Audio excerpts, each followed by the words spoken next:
is your quest? To seek the Holy Grail. Hello, everybody, and welcome back to another episode of The Review. It's the Online Sports Guys College Football Podcast featuring us, the Online Sports Guys.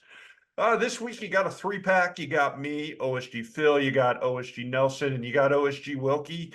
We're going to talk about the week that was in college football and some news notes and things left unsaid. Brother Marty has a previous engagement, and Brother J-Dub. Well, J-Dub may or may not have a voice, and when the boss has a birthday on the day that we're supposed to tape, yeah, that kind of gives that. I think that's a valid excuse. Oh yeah, does that take precedence? I think it does. Well, Yeah. well, let's put it this way: if the boss is angry in the house, I don't know if that's necessarily a good thing.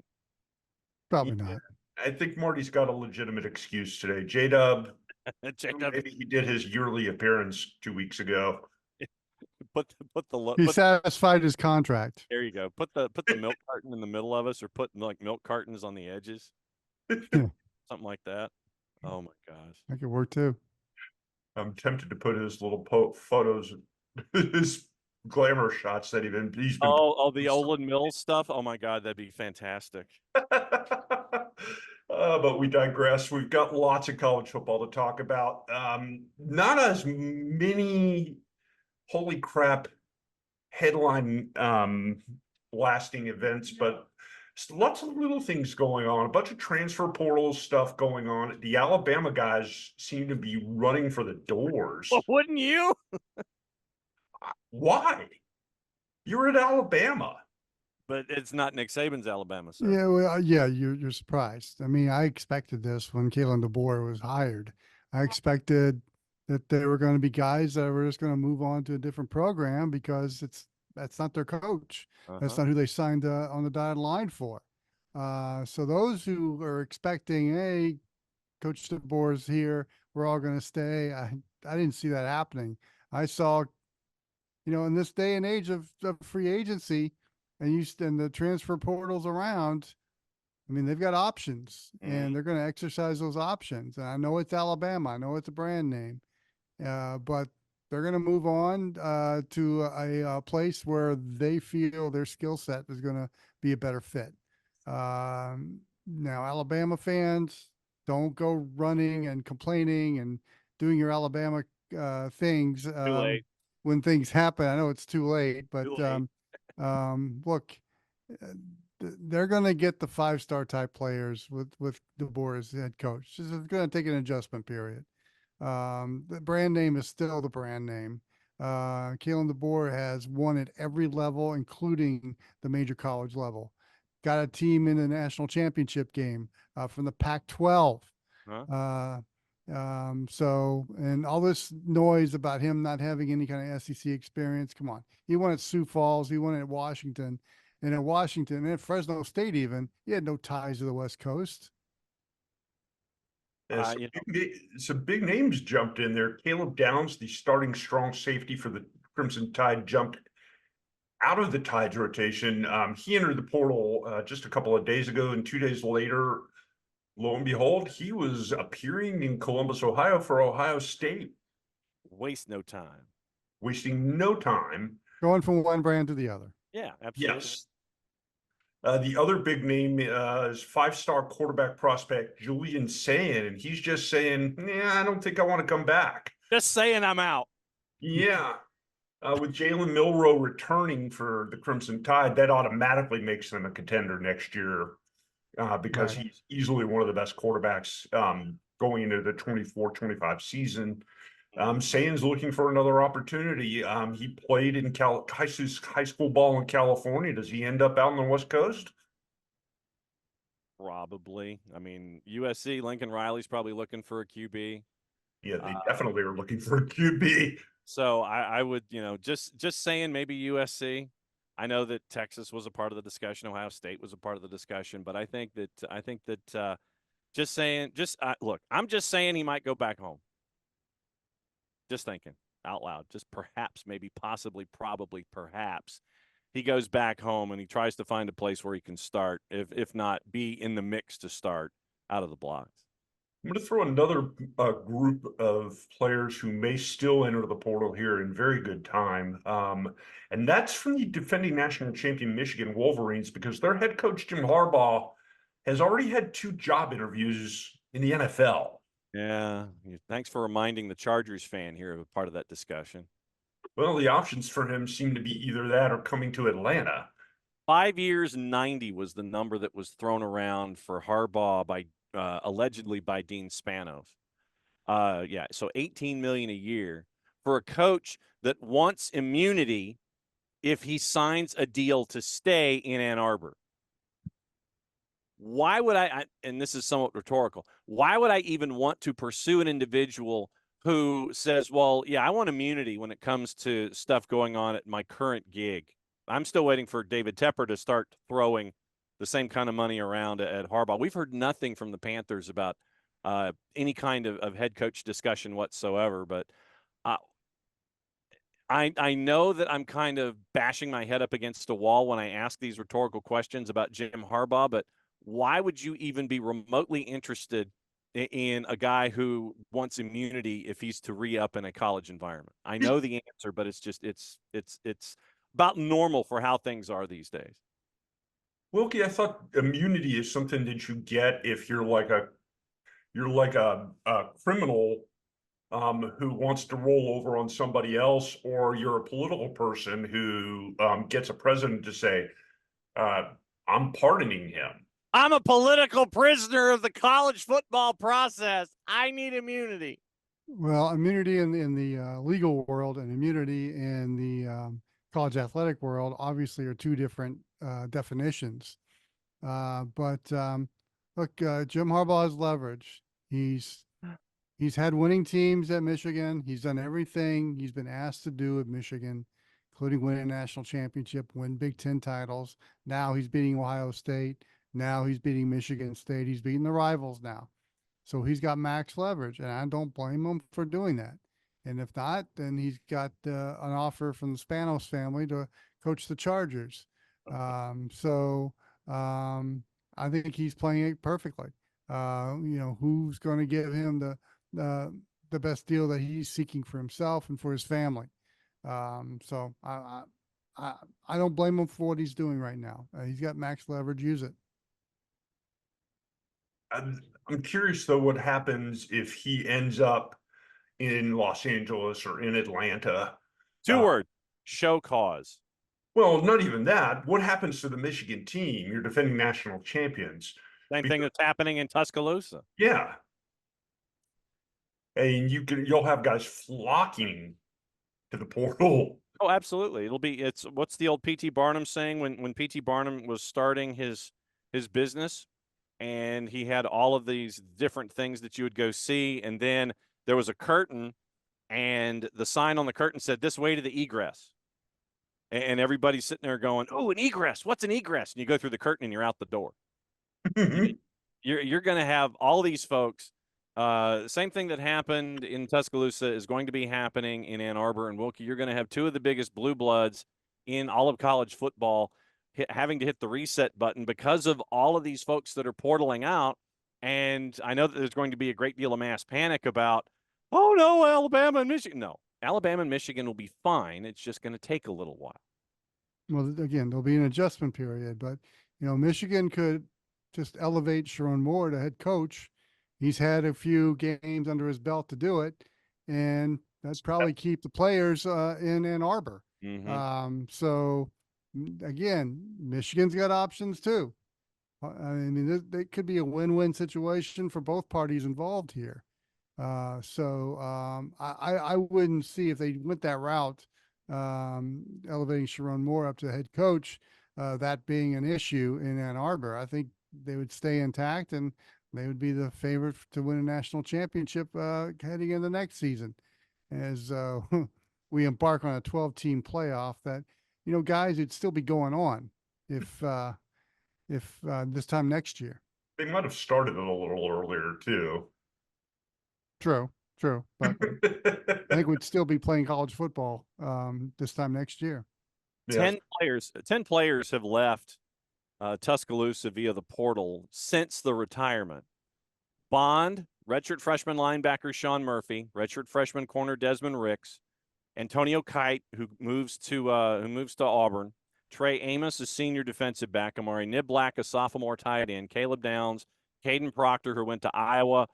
Okay, fine. Jameer Grimsley, a corner who's a freshman, and then just saying. So, I mean, that's 10 players right now, but at the same time, we all know that getting 10 players back that are of a 5-star quality, you're going to replace those 10, and it might take a little bit of time, but you're going to get the same kind of talent heading back your way that you lost with this initial rush out the door. Of course, because you're a brand name. And I know a few of those transfers from Alabama. It didn't matter who that new head coach was going to be. As soon as Saban announced, they were gone. And but this system is there for them to be able to do that and move on. And they've got other parties that are interested in suiting up for their universities. So yeah, I mean it's the nature of the beast now. They just reload. Mm-hmm. And yeah, Wilkie brought up an interesting point. I think Sherrod Moore is almost guaranteed that Michigan job should Mr. Harbaugh decide to walk away and move to the NFL, take his talents to the NFL. Better. And it's a natural fit. The other, and speaking of offensive coordinators with jobs in the Big Ten, did you see who ended up as the offensive coordinator for the Ohio State Buckeyes this year? Yeah, Bill O'Brien. Bill O'Brien. The guy moves around. I was going to say the well-traveled Bill O'Brien. True. We'll see how long he wears his welcome in Columbus. Or is it like the Robert Petrino Esquire situation where O'Brien is waiting for the hot seat to get nuclear with the Skyline Chili being transported to Columbus, and then when Ryan Day gets jettisoned with his Land's End catalog, Bill O'Brien takes over? Is it one of those where you're the OC and you're lying in wait? Well, Bobby Petrino has a track record. What's Bill O'Brien's track record as a head coach? That was not very good. Yeah. He had a couple of decent years with the Texans, but then he got personnel responsibilities and everything went. Well, that's the NFL. Yes. He had 2 years at Penn State, and they're pretty forgettable. Yeah, kind of like James Franklin, good but not great. Yeah, but under the current system, you know that how things are in the rankings with the B1G. You come out of the blocks with a soft schedule, you're 8 or 9-0, and you're going to be ranked highly. And then you lose a game, you lose a key game late, and you're the Hall of Very Good. You're good enough to get to a certain point, but much like say a Gene Shue or a Dick Motta or a Jerry Glanville or a Lenny Wilkins, you get a team to a certain point, you just can't get them past that certain point. Rick Adelman. Yes, I think that's where you are with NBA basketball coaches from the 70s for 1,000, please. Yeah, 70s. We're talking 80s here. Yeah, but that's the thing. It's like you get coaches that can, and we know this in a bunch of different sports. You get coaches that can get you to a certain level, but then it's okay. What do we do? That coach, for whatever reason, has that wall that's there, and they can't get that team to that next level. They can get you to be a playoff team. They can get you to good bowls. They just can't get you to contend for, championships and things like that. You always lose that late game. You're not in your conference championship, but you end up with a great game on New Year's Day because you ran the table and you had like one loss or two. So once again, the Hall of Very Good, I think that when it comes to a Penn State program, that's where you are. Yeah, you mentioned Dick Motta and Lenny Wilkins, names I never thought I'd hear about on a college football show. But they also won NBA titles. 2024. I mean, Motta won with the Bullets, and Lenny Wilkins won it with the Sonics. And, they may not have been able to maintain that excellence over a long period of time, but they did win championships. I just got a feeling, though, Ohio State, if Ryan Day becomes nuclear and moves on, or Ohio State decides to part ways with him, that if Bill O'Brien was elevated and got the job permanently, we'd have a scenario like Greg Schiano with Tennessee. Yeah. I think Ohio State, they feel they're one of the top 5 programs in the country. They can get anybody they want. Why go with a guy with a mediocre track record as a head coach when they can attract so many better candidates and better coaches to storm the sidelines in Columbus. Speaking of Jerry Glanville, before we go to break, did you see He's back working. Northwestern Oklahoma State as their new DC? What? Yeah. Alva, Oklahoma, under the staff of Ronnie Jones. He is 82 years young, and he's the DC in Division II. Oh, And my I'm God. sure he's going to leave tickets for Elvis. And if you've ever Absolutely. been to Alva, Oklahoma, and I have, Uh-huh. ain't nothing out there. Okay. So he's going to fit in perfectly out there. I Oh, always my. wondered what happened to him. I guess that answers the trivia question. Oh, I mean, it was get this. His most recent coaching job was in Major League Football last year for a team called the Alabama Airborne. I've never heard of Major League Football. I don't know if it's indoor or outdoor, and I surely have not heard of the Alabama Airborne. But once this show is over, I'm going to see if this league still exists and if I can get gear of the Alabama Airborne here in Office HD. Is their Of course you mascot? are. Is their mascot like a box of vitamin C pills? Probably a plane or something. See, in the commercial break, I'm going to be looking up all this stuff now, and I'll have the information for us in the B. Well, I one other question too. I need to find out what league Northwestern Oklahoma State's in, Okay. and if Kevin Gilbride is coaching one of the schools in that league, then it could really get interesting. Oh. Wait, Kevin Gilbride's in that same league? No, we're trying to see. No, we're throwing it out there to see. We're encouraging it to happen. Uh, We're encouraging it we to can miss it happen. would be June Jones at that point. Well, it's Division II. Uh-huh. Before we wrap up the block here and go off on a complete tangent here, I do want to mention something that some good news for the University of Arizona and new head coach Brent Brennan, as quarterback Noah Fifita, Yeah. and wide receiver Tetaiaro McMillan, and I can't even pronounce that. Both of them, they're coming back to the Wildcats in 2024, not going or leaving after Coach Kalen, or not Coach Kalen, Jedfish. Jedfish. leaves Arizona to go to Washington to take over Kalen DeBoer. Noah Fifita and Actually, Tetairoa McMillan. That's who you're looking for. Yes, Thank you. those guys. Yes. I'm not a professional guy, and I'm not a professional announcer, nor do I play one on TV. There you go. But I do like that hire by Arizona. I mean, come on, he won at San Jose State. Yeah, That's a not tough easy to place to win. And now you keep your top quarterback and top receiver from a team that's on the upside and going to a league where they actually have a chance to win in the Big 12. Win-win for the Wildcats. And, I think what Big 12 fans are going to find out is the fan base and that program in Arizona is going to fit in perfectly with the football-centric schools in that league. I've always said, I lived out there for 3 years, got to experience Wildcat Nation, and that's it was the most SEC-like fan base in the Pac-12. And they're going to be able to showcase some of that in the Big 12 next year. And I look forward to seeing Arizona challenging for the league title, especially if Brian Brennan gets the type of players he wants, which I think he will. I'm sure he's going to make some inroads in Texas. You got to if you're in the Big 12.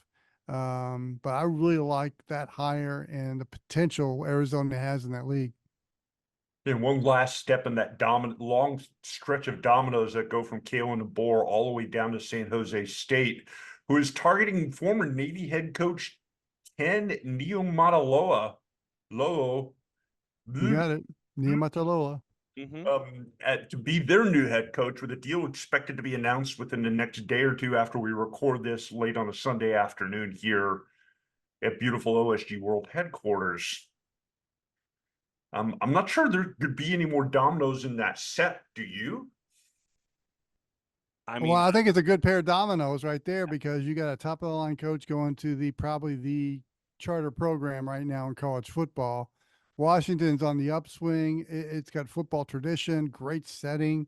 And you get Jed Fish, who was was on Pete Carroll's staff with the Seahawks. So Seattle is home to him.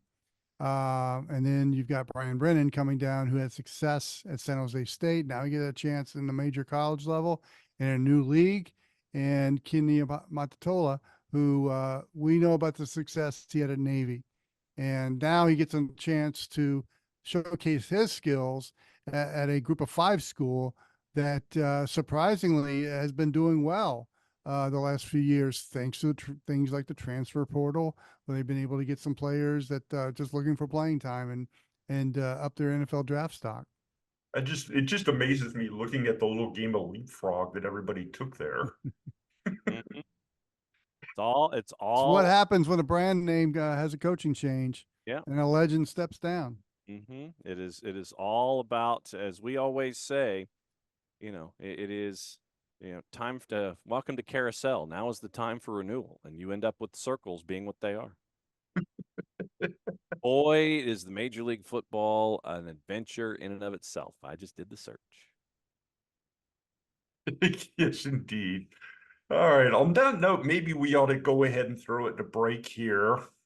When we come back in the second half of the show, we're going to talk about the gift that keeps on giving for the Florida Gators, some more playoffs, some more transfer portal, and what to look for over the course of the spring and summer here in the world of college football. All that and more when we return for the second half of the review. You are listening to the review on the OSG Sports Podcasting Network. Please like and subscribe.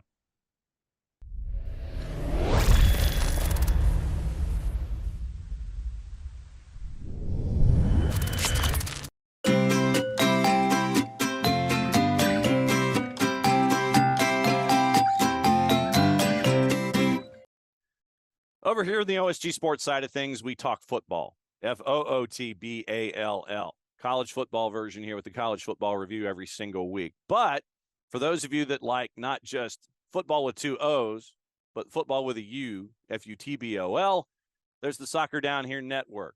I'm John Nelson. I host the morning show on Soccer Down Here along with Jarrett Smith, Nick Alifi, Jason Longshore. And if you're looking for the best information when it comes to the world of soccer, based in the southeastern United States, but we don't leave anything off the table. 9:05 Eastern time until 11 whenever. Sometimes we go for a while. SDH Network morning show, soccer's morning show, Monday through Friday, plus all the live events we do. It is your place and your source for soccer that is based in the Southeast, but covers everything on the world. SoccerDownHere.net, the Soccer Down Here app, available iOS and Android through our friends at Spreaker. That's like speaker with an R in the middle. Spreaker, do a search for OSG Sports, do a search for Soccer Down Here. All the soccer content all in one place. It is the SDH Network and Soccer Down Here.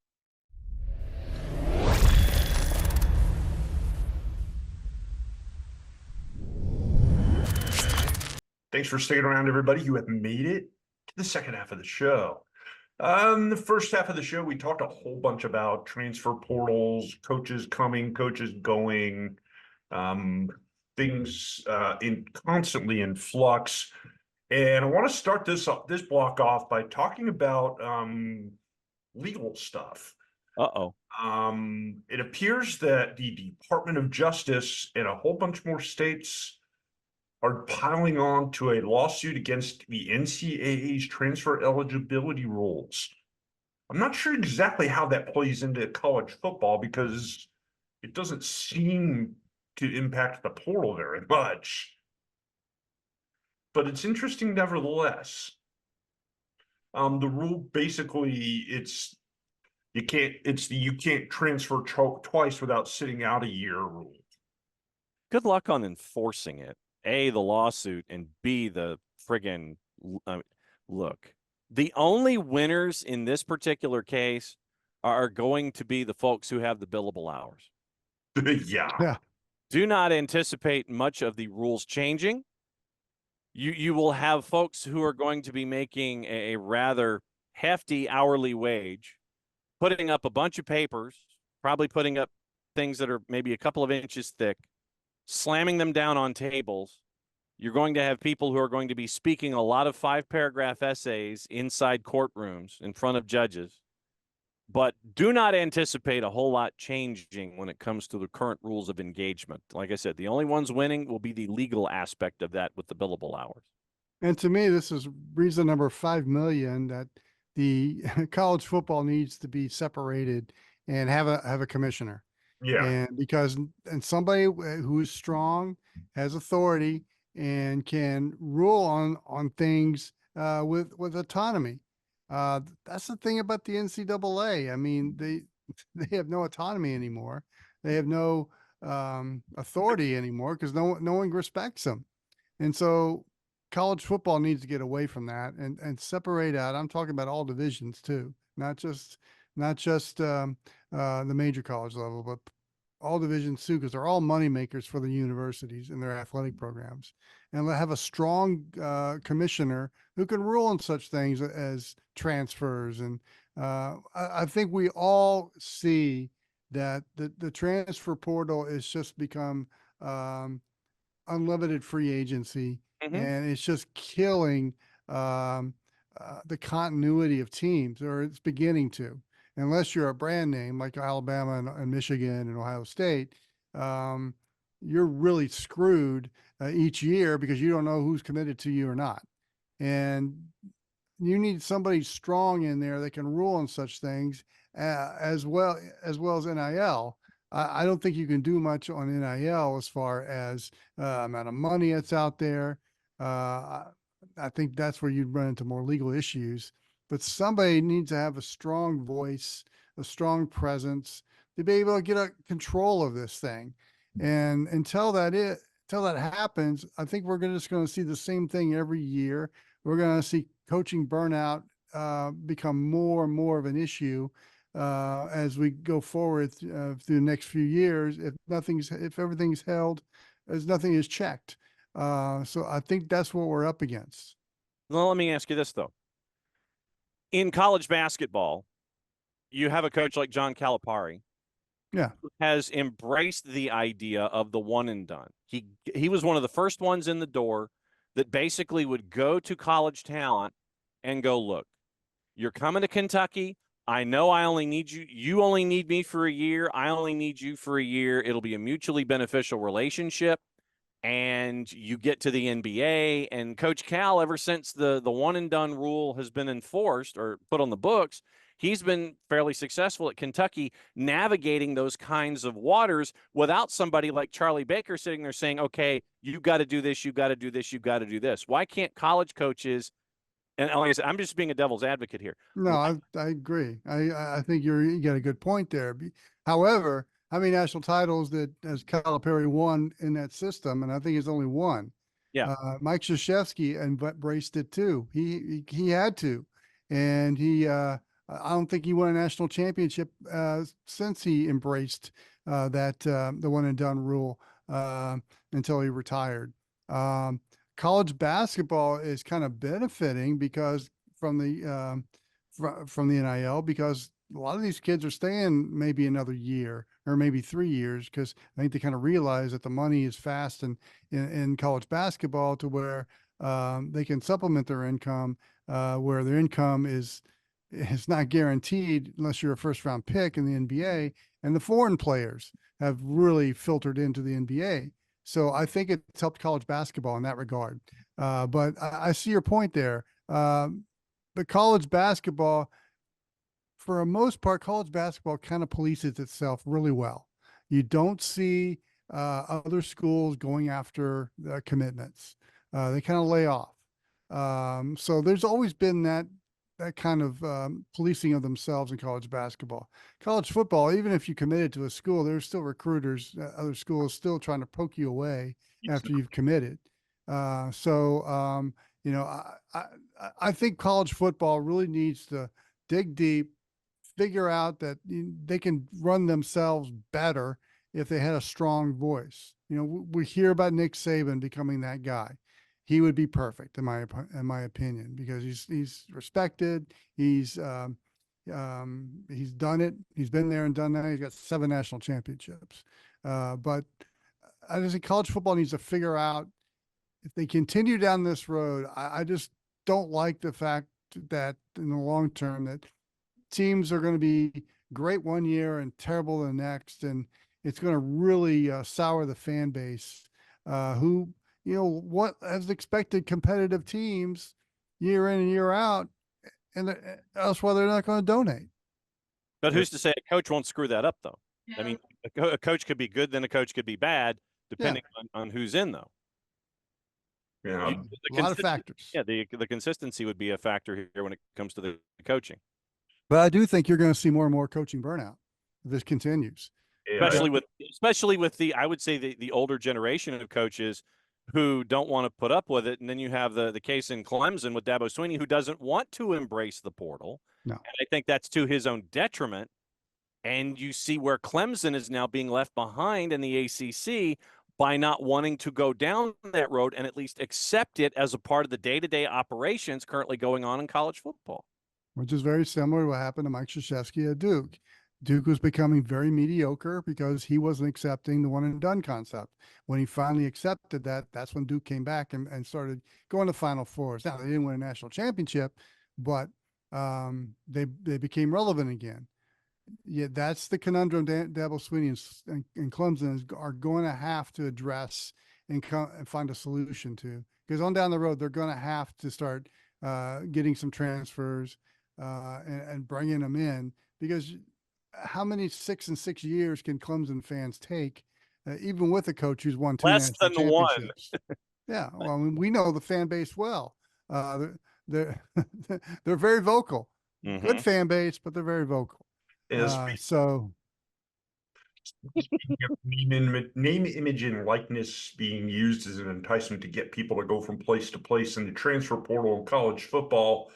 The Florida Gators are feeling the sting of a bit of a goof up in the NIL recruitment of quarterback Dylan Rashada. Mm-hmm. You'll recall Rashada originally committed to go play football at the University of Miami. Then he flipped to the Florida Gators, where they were going to arrange for a rather lucrative NIL deal for him that the co-op that the Gators had put together didn't exactly have the money for. And that led to Rashada leaving and going to Arizona Arizona State to play for his father's alma mater. What a shot. Yeah. Rashad at the time was considered one of the highest ranked quarterbacks to ever commit to play football at the University of Florida. And all the Gators have to show for it now is an investigation by the NCAA, who has said they're going to try cracking down on people using NIL money in order to attract top flight recruits. Is this all right? So what are they going to do? I mean, you can't do a bowl ban. You can't do a ban on television. So what's the punishment going to be? You screwed up NIL funds. You screwed up NIL. You screwed up giving money to a recruit. That is without a doubt one of the dumbest things. You screwed up NIL. Basically, you're handing money to somebody to come to your school, and you screwed it up. Oh, those who was the Texas governor that was involved in the SMU scandal? That was and that whole group of boosters. Yeah, he was part of the. Oh God. Yeah. Give me a second. I mean, I'll find it, but it's yeah. I mean, bugging me that I can't. You think they're looking at Florida saying amateurs? Was it Bill Edwards? Well, no. Was it Clement? They're being investigated for the same thing that Florida State just got slapped on the wrist for last week. And where they ended up on 2 years of double secret probation for basically the same thing. Again, slap on the wrist. Give me a second. It's meaningless. Bill Clements, thank you. Yeah, that was Clements. Yeah, Bill Clements. Yeah. Yeah, Bill Clements. I mean, they're sitting there looking at Florida, probably going, amateurs. Yeah. Governor Bill Clements. I mean, how you don't even get this right. I mean, seriously, you're handing money to athletes. You're handing them money. $100 handshakes, are okay now. Yes. And you can't even get that money. It's like, what, $13 million. that was supposed to be a part of the whole idea for allegedly for bringing Rashada to the University of Florida. And it's like, yeah, come on in. Oh, sorry, we don't have the money. That's on you. That is so on you. What? I can just see it now in the athletic office. We run into a bit of an issue. Yeah. You're kind of going like this. You're like, yeah. The funds just aren't there. About that NIL deal. About that deal we were talking about. You got a 50 on you? You got anything in your wallet? You know, if we're going, let's go out for a meal. Can you buy? Can you pick the tab up on this one at the bar? Can you help us out with this one? And it just it makes my I would like to say it makes my head hurt considering what we were talking about with Florida State being penalized allegedly, possibly, probably for whatever. It's just like you can't even handle doing an NIL properly. There are no rules. There are no break the rules when none exist. Exactly.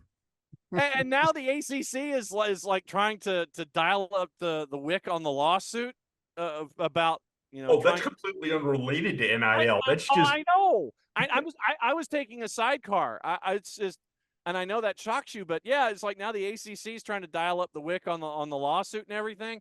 Look, once again, we talked about earlier in the show about how the only ones winning are going to be the folks tied to billable hours. Same thing's going to happen. Florida State's going to leave. They're going to go to some other conference, probably the Big 12-10 or however the hell many are in that conference now, because they're sure as hell not going to fit in the B1G, and unless Greg Sankey sits there and goes to 20. In all my years working with the ACC and with Florida State, my knowing a lot of people at Florida State, never would have thought I would have equated Florida State to the Al Davis era Oakland Raiders. That era of Raiders when they said, "Hey, we're going to LA no matter what you say." Mm-hmm. We're what the league does, we're going to do the opposite.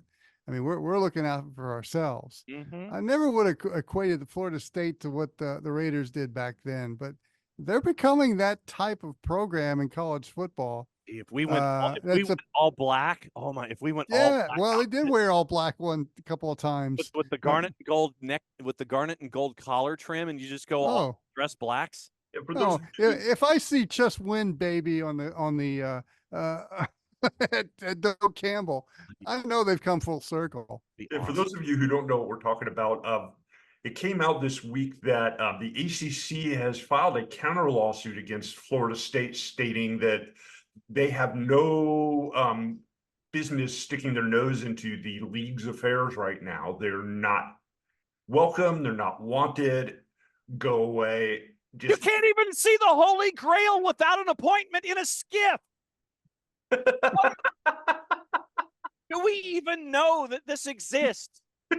Do we know the Holy Grail exists without taking Indiana Jones into this skiff, into the offices, and opening up the top of the thing, and all the lights come out, and you're not supposed to look directly at it, otherwise you end up dying or something.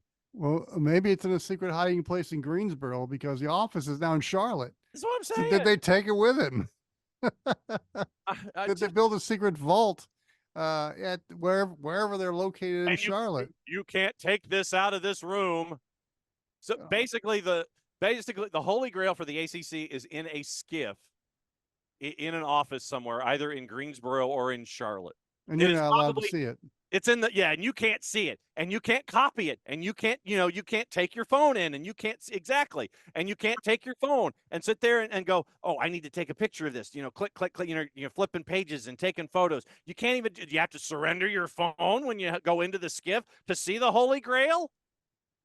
I wouldn't be shocked when I see a game at Doe Campbell next year. They don't paint the ACC logo on the field anymore. Just forget it. Just don't do it. I mean, this whole thing, it's getting ugly. Between the league and the Seminoles, and I don't see a resolution coming anytime soon. No. And I think it hurts the ACC more than Florida State.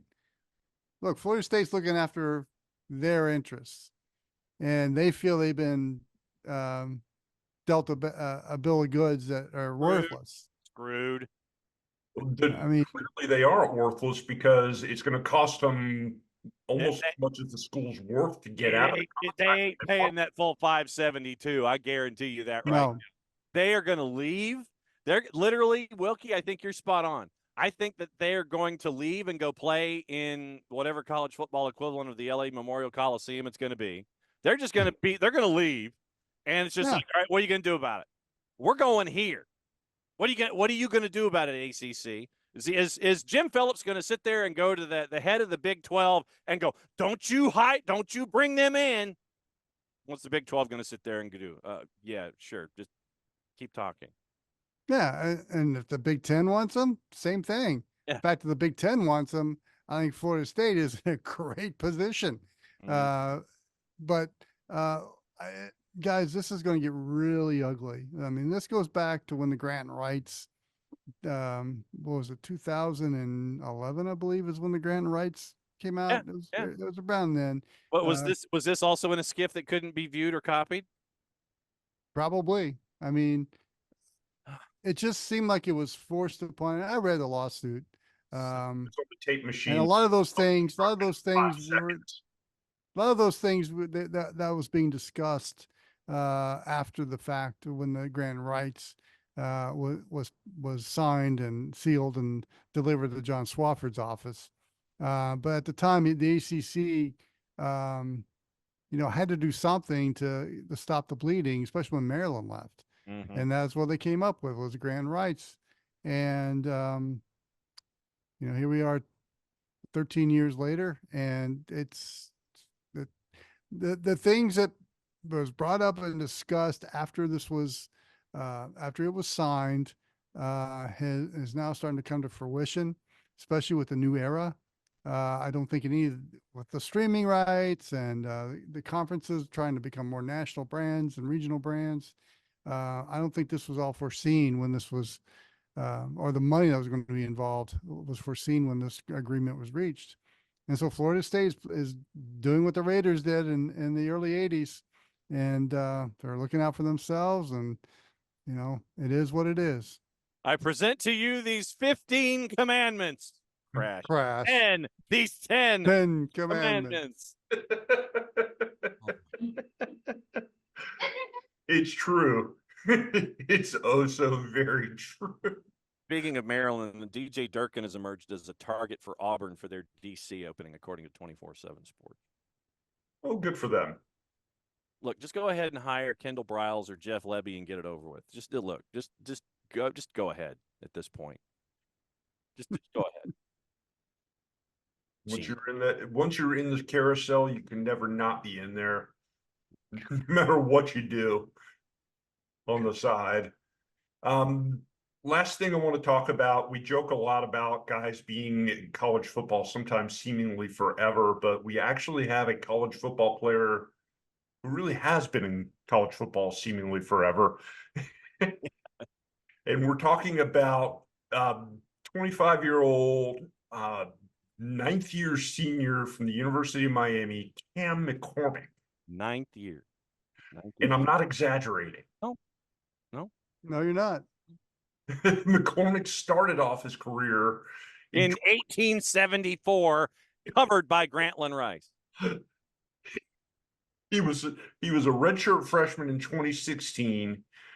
He played 13 games at Oregon in 2017, including with now quarterback of the Los Angeles Chargers, Justin Herbert.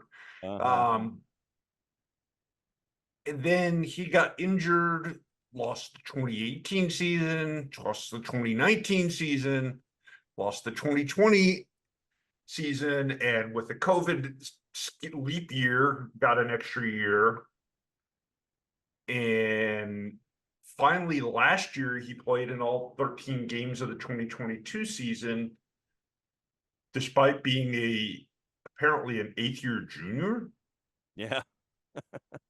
He's two times the run. I mean, how many degrees does he have? He's probably getting his doctorate. I mean, we'll call him Dr. McCormick. Dr. Cam, line one. Well, all right. So when you play your 5th year, you're known as a redshirt senior. When the 6-year eligibility came up during the COVID, they were known as super seniors. What do you call a 9th-year senior? Especially if you're calling a game. Old. Old. It He's gives, old. it gives me Well, the term all-decade team. True. Absolutely, it does. well, whenever I watch a Hurricane game next season and Cam McCormick's in there playing, I'm gonna have to have an adult beverage with me because whoever's doing the game, and I hope it's Wes Durham, our friend, Oh, says, yeah. "Oh, the 9-year veteran, I'm Yeah. drinking." Yes. Any 9-year veteran, 9-year veteran, something like that. Any 9-year veteran as a college football player. Mhm. Never thought I'd hear that. Absolutely. So you're going to have to watch. You're going to have to watch the University of Coral Gables all season next year. I would make sure that you have an express route to a local hospital because you might have to have your liver looked at if you're gonna take a drink and follow that season at the University of Coral Gables. And Well, it depends how many times he's targeted in the game. well, you know that you're gonna have you're gonna have the establisher. You're gonna have a cutaway. He's gonna be on the bench. He catches a pass. You're gonna have another cutaway. All these times, we've all been around games, and we know how things are processed and produced in the cutaways and in the run of play. He comes running in, close up, into the huddle, gives play-by-play a chance to describe what's going on. He's successful. He catches a pass, follows him out. You know that the play-by-play guy is going to mention as he's leaving the field of play, even if the play wasn't successful, whatever Dr. Cam does, he's going to get mentioned. So that's 2. Then comes back out, halftime highlights. If he catches something, especially early in the season, you know he's going to get mentioned there. That's going to be number 3. Then color analyst is going to mention at the end of the highlight package or play-by-play, whichever in reverse order. So it's 4 mentions in the first half of the first game that it's experienced. Guarantee you, at least. He's still I'm just waiting for the full screen graphic of what bread and gas cost when his freshman year. 9 years ago. Yeah, 9 years ago. When Dr. Although Cam was I a think freshman. I think they'll refrain from that because it's election season. That's true. Yeah. McCormick does say that his early goal, or his goal, His early goal. Is there? is to play in the NFL. Well, he might qualify for the pension. Yeah, really? In college. Yep. Wow, NFL rookie at No, 26. Chris Winkie. Yeah, but he was a quarterback. Dinky, dog. Absolutely. I mean, he may have a decent UFL career, or maybe he plays in Canada, where Yep. tight ends are really valued. True. And he'd have to be one of the couple of imports that are allowed as a part of that process. So we'll see. But yeah, I'm right there with you. I think that I think he ends up if he has a decent year, he probably ends up in one of the spring leagues, probably gets a tryout, and he's a great feature story for somebody. But he won't be in Major League Football. That is absolutely true. The league would have to actually exist for Jerry Glanville, the head coach of the Alabama Airborne, to be there to make sure that Dr. Cam could be catching passes in that offense. The league does not exist. That is absolutely. I'm gonna start calling him Dr. Cam now. Dr. Cam.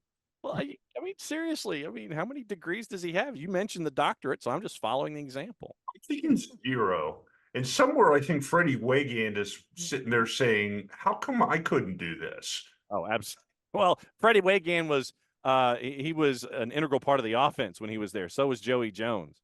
So all those guys. Yeah, they were all active in the offense game plans. It wasn't something where they could just like be injured and come back.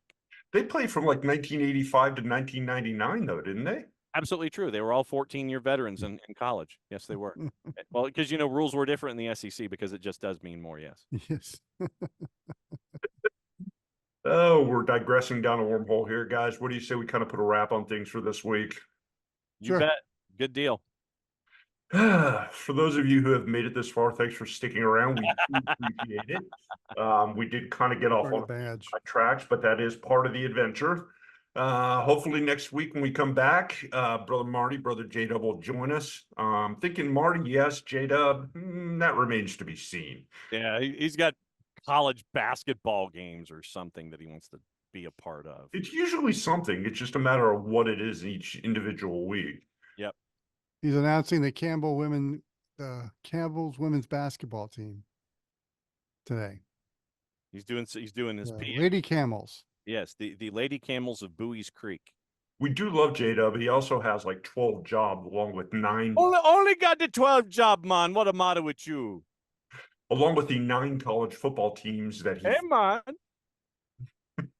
Absolutely. He let's see. So it's what? Campbell, Kansas, NC State, Wake Forest. Because of the Alma. he claims Tennessee too. Oh yeah, that's right. Oh man, just claim Northwestern Oklahoma State and get it over with. Yes, I think we all should claim Northwest Oklahoma State. I agree. For OSG Wilkie, for OSG Nelson, I am OSG Phil. Thanks for tuning in, everybody. Have a great week. We will catch you again soon. So long. Please like and subscribe, and pay attention to us on the web at theonlinesportsguys.com.